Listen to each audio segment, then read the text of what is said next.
If you constantly feel behind in life, in success, in healing, in where you thought you would be, you're not behind. You're measuring, and you're measuring yourself against a standard you didn't create. Because not enough rarely starts in the present. It starts the moment your system learns worth can be evaluated, life can be graded, timing determines value, and once that installs, you stop living. You start measuring. This starts early, on time, ahead, behind, then adulthood. Too fast, too slow, not far enough, not over it yet. No matter what you choose, you can be evaluated. And high-functioning women do something subtle. They internalize the standard. And once that happens, you become the judge and the accused. It gets called standards, ambition, maturity. But what it becomes is constant self-monitoring. You achieve something and a line moves. You reach a milestone and compare it. You hear good news and your body contracts.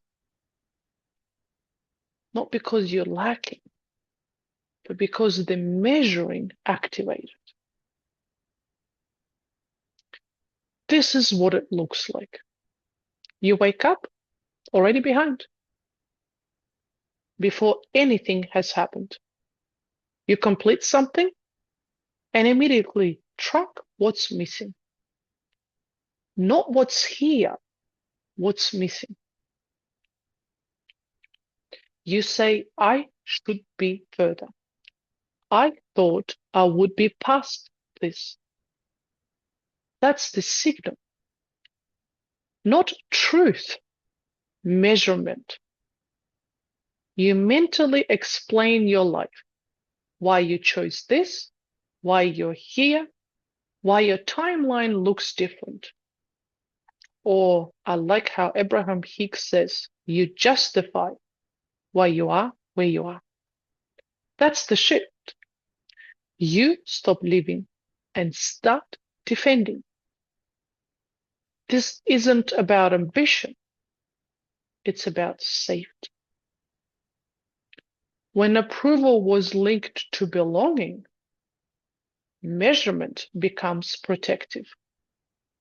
If I stay on track, if I improve fast enough, if I don't fall behind, then I stay acceptable.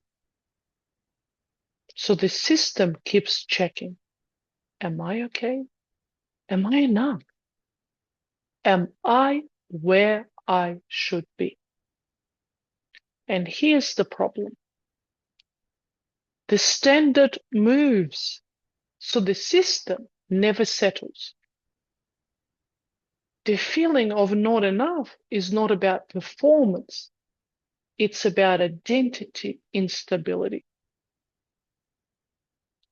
Notice the urge to evaluate yourself the moment something isn't perfect. That's the old contract.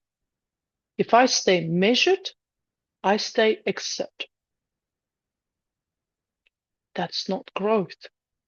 That's bracing. Let me ask you directly. If you reached everything you think you need, would you feel enough? Or would the standard move? And more precisely, whose voice is measuring you right now? inside the infinity method, this is the shift from inherited measurement to self-authored standards. This is where it becomes practical. First, catch the sentence. I am behind. I should be further. Pause. Do not build the case against yourself. Second, ask, whose standard is this? Not intellectually, honestly. Third, return to facts. What is actually true today? What is working? What exists already? Facts restore proportion. Fourth, replace should with I want to. I am building. I am in the process. That keeps identity open. Fifth, when others project expectations, do not observe immediately. Don't explain. Let it sit. Ask, is this mine? If not, leave it. LivingUnbraced means you stop measuring yourself against inherited timelines. You still grow, you still build, and you are no longer using comparison, pressure, invisible standards to define your worth. You shift from evaluation to authorship. A regulated woman has standards, but they are hers, not inherited, not reactive, not driven by fear of falling behind. She moves from clarity, not comparison, from direction, not pressure, from coherence, not self-surveillance. LivingUnbraced means you stop measuring yourself against a ruler you didn't choose. You stop turning your life into a performance review. That's the shift. So check this honestly. Whose voice is measuring me right now? You are not behind. You are measuring yourself against something that was never yours.